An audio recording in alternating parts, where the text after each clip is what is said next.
Hey, welcome back to Story Glory. Here, I'll share submitted stories, Reddit posts, and stories I find on the net that I find interesting, as well as a few of my own. If you like the story, please be sure to comment, like, and subscribe. Title: The Long Game. For 10 years, I thought I had it all. At 35, I was co-owner of a thriving construction company with my best friend, Greg. My wife, Emma, was the love of my life, and our 4-year-old daughter, Lily, was my pride and joy. Every morning I woke up feeling like I'd won the lottery. But on one random day, my perfect world shattered, and I discovered that everything I believed in was a lie. I met Emma while I was pursuing my master's degree in business administration.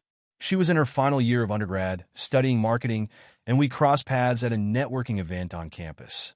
She was vibrant and full of life, the kind of person who could light up a room with her laugh. I was drawn to her immediately. We started talking, and by the end of the night, I had her number and an excuse to see her again. Our relationship grew quickly. She loved my ambition, and I adored her creativity and drive. Despite the demands of my coursework and her balancing a full-class schedule with a part-time internship, we made time for each other. I'd help her study for exams, and she'd critique my presentations with an eye for detail that always amazed me. By the time I graduated, we were inseparable. I proposed a year later, and when she said yes, I felt like the luckiest man alive. Looking back, those early days were some of the happiest in my life. I thought we were building a future together, brick by brick. But it turns out, while I was laying the foundation, Emma was already planting the seeds of betrayal. My flight landed earlier than expected that afternoon. I was thrilled to have a little extra time to spend with Emma. She'd been complaining about how much my business trips pulled me away from home, and I wanted to surprise her. I swung by her favorite pizza place, grabbed lunch for the two of us, and drove home, already imagining the smile on her face. But as soon as I pulled into the driveway, something felt wrong. The curtains in the living room were drawn, something Emma never did during the day. I shrugged it off and carried the pizza inside. As I stepped through the door, I heard it, muffled voices coming from upstairs. My heart skipped a beat, and not in a good way. At first, I thought maybe she was on a call, but as I climbed the stairs, the sounds became unmistakable. My hand trembled as I pushed the bedroom door open just a crack. There she was, my wife, with Greg.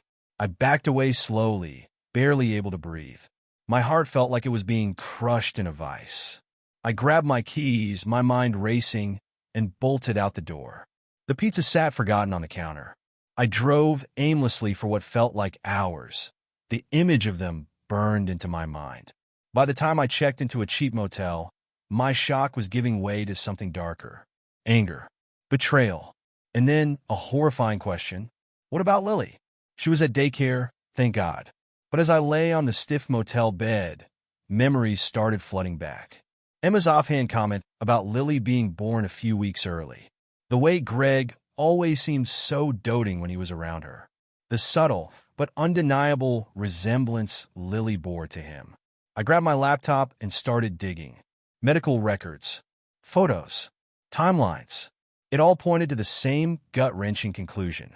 Greg wasn't just my business partner and best friend. He was Lily's biological father. I didn't sleep that night. By the time the sun rose, I knew what I had to do. Confronting them wouldn't be enough. I wanted to destroy them, both of them. When I came home the next day, I acted as if nothing had happened. Emma greeted me with her usual smile, and it took everything I had to smile back.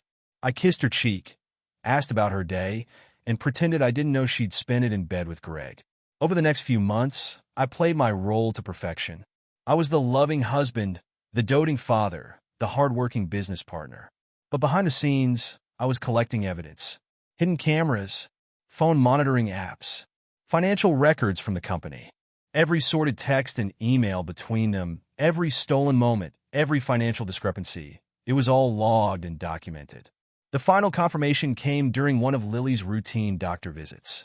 I requested a DNA test, disguising it as a precautionary measure for a supposed hereditary condition. When the results came back, they were exactly what I expected. I wasn't her biological father. It hurt like hell, but it also gave me clarity. My marriage, my friendship, and my family had all been built on lies. Now I was ready to burn it all down. On a cold December morning, I put my plan into motion. First, I drained our joint accounts, leaving just enough to cover the basics. Then, I compiled all the evidence I'd gathered, photos, texts, financial records, and sent it to our clients, investors, and the authorities. Greg had been skimming money from the company for years, and now he'd pay for it. I packed my things while Emma was out, taking Lily with me. She was the only innocent one in all of this, and I refused to leave her behind. Before I walked out the door, I left an envelope on the kitchen counter. Inside were the DNA results and photos of Emma and Greg together.